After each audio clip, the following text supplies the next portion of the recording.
stuck in 10 million view jail. It doesn't really matter what view jail you're stuck in. In this video, I'm going to explain how to escape out of each view jail, going from 0 to 10 to 30 to 100 to 10 million and so on, because each option is different than the other. Escaping 30k view jail is a completely different ballgame than escaping 100 million view jail, because there's just different rules and sets that applies to your specific channel. And of course, I won't be able to go over every single niche because we'd be here for maybe 10 hours, but I want to explain everything in detail, at least to help you understand how to escape your current view jail and hopefully make you more money and get you more views. And if you don't know who I am, my name is Devin Tinath. I'm a view maximizer. Over the course of the past 8 years, I've been just grinding content, and this month alone, we hit 1.5 billion views. I currently run close to 37 different channels right now. As you can see here, we are running a lot of channels at the moment. So in this video, I'm going to kind of explain it to you, and hopefully this will help you a little bit. So when we think of the word view jail, what does this actually mean? Well, a view jail is really just YouTube saying that they don't feel comfortable giving us this amount of views because they're not satisfied with the work that we are outputting. Because in the end, we are in a contract with YouTube. YouTube wants to have the best quality content to make money from advertisers, and we, as content creators, I'm going to say content, C stands for creator, want to give YouTube the best content to make them the best money. And in the middle of this, we have advertisers. So I want to kind of explain a little bit more about how advertisers work with YouTube so you can better understand why you're stuck in your view jail, because it all starts with advertisers. So at the end of the day, YouTube only wants one thing, and it's not the best content. It's not getting the people on the platform the longest. YouTube wants one thing, and it is to make money. YouTube is a business just like every other platform, because YouTube knows that if they make more money, they can grow. And as a business, what do they want to do? They want to grow. So how does YouTube actually make money? Because if we understand this part, we can understand how we can help YouTube. Because remember, like before, we are in a contract with YouTube right now. As content creators, we are trying to help YouTube. And in order to help YouTube, we need to make them money. So how can we make YouTube the most amount of money? Right? So how does YouTube make money first? YouTube makes money through advertisers. Advertisers, people like me and you, or people like companies, they spend on money on Google Ads, and then the Google Ads is sent to the YouTube, and that's the ads that actually play in videos like this one, or videos like anywhere else, in short videos. It doesn't really matter. Ads are sent through YouTube, and that's how YouTube makes money, through AdSense, right? And then YouTube takes a portion of this AdSense and then gives us, the content creators, the rest of the revenue. That's how YouTube makes money. It's basically a profit share always. And YouTube knows that if they get more advertisers on their platform and the advertisers spend more money, then they are going to make more money and we are going to make more money as well. This is very fundamental to understand, because people always talk about views, and they don't talk about the business behind getting views. Because in the end of the day, we're trying to make money. And if we understand this, we can pretty much understand everything else about breaking view jails, because if we can gift YouTube more advertisements and more money, what is YouTube going to do? They're going to give us more views, which is going to give us more money as well. It's pretty simple if you think about it, but most people are kind of behind the wall of views. They don't think about the line after, which is the business behind those views. So how can we actually get more money for YouTube? Well, there's two ways. The first thing is understanding length of videos. So the longer a video is, the more advertisements you can put inside of that video.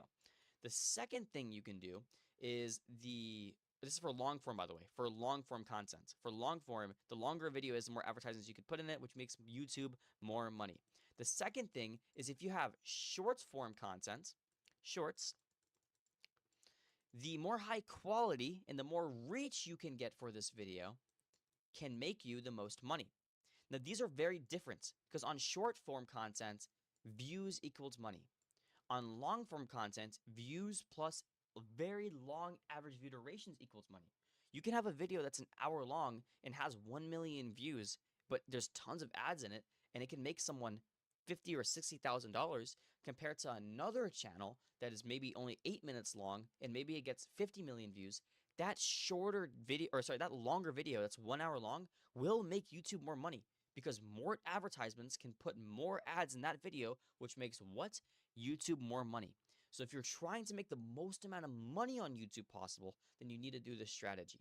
But remember, we're focusing on view jails, and view jails comes from shorts. And remember, views equates to money on shorts.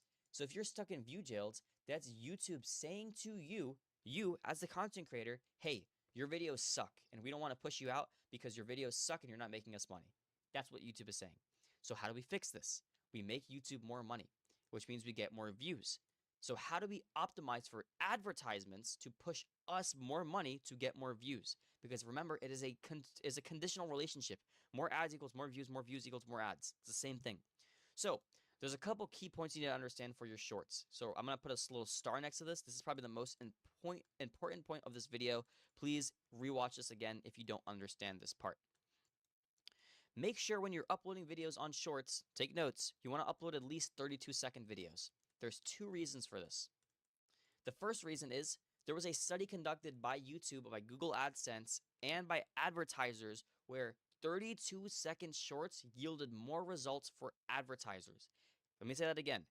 Advertisers made more money off 32-second videos. Now, what does that mean for us?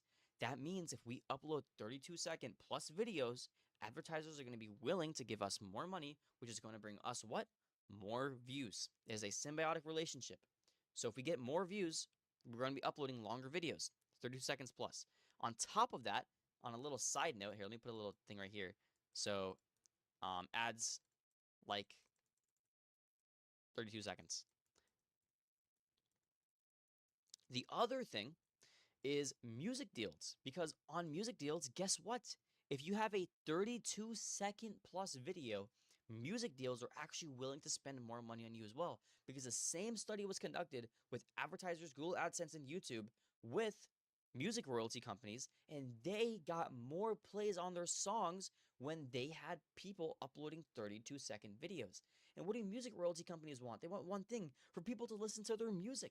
Remember, we are business owners. We're not content creators. We are business owners in a platform that is giving us the opportunity to bring them more money to give us a commission of that. We get 70% commission. They get 30%.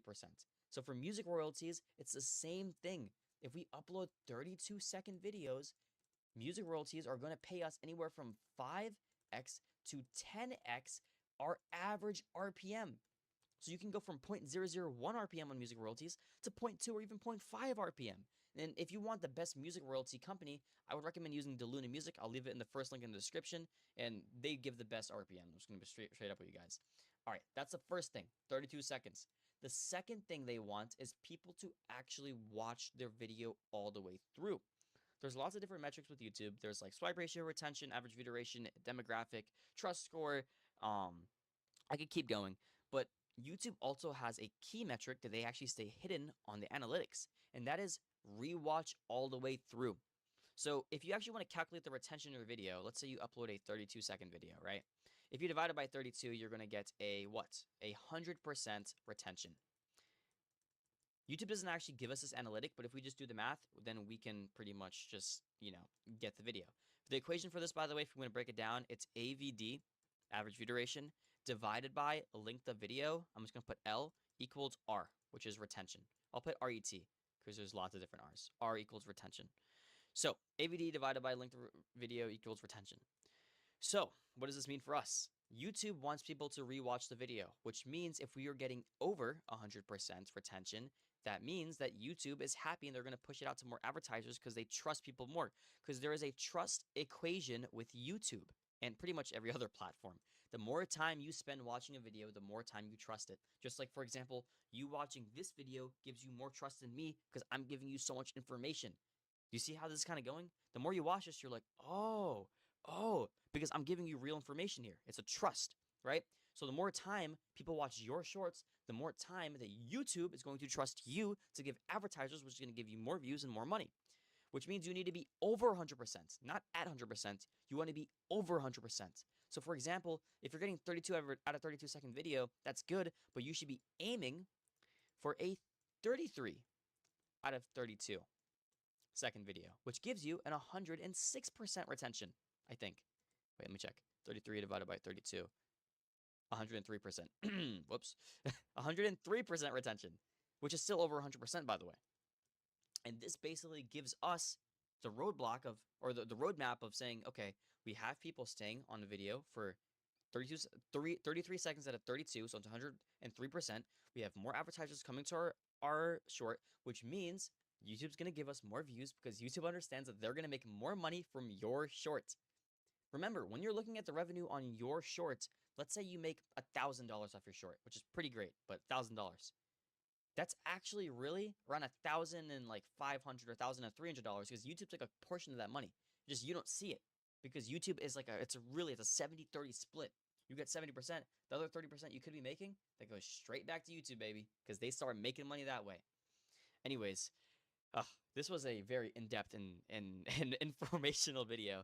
I've been wanting to make this video for a while for the bootcamp. If you guys don't know, by the way, this is day 27 of the bootcamp.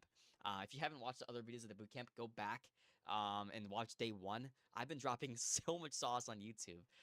It's crazy, actually. The amount of people in our Discord just getting testimony after testimony is just it's just incredible to see. I mean, look at this, guys. Look at all the testimonials that we're just getting just from people actually watching the bootcamp and making money. And of course, these are from the mentorships as well. But I mean, guys, I hope these boot camps are helpful. We're almost wrapping it up. But I mean, this is a very, very complex topic to understand. If this video didn't make sense, just watch it again. Have a good rest of your day. I love you guys. By the way, before I let you go, if you guys want to work with me one-on-one, go ahead and check the first link in the description and go to apply to work with me. I have just gotten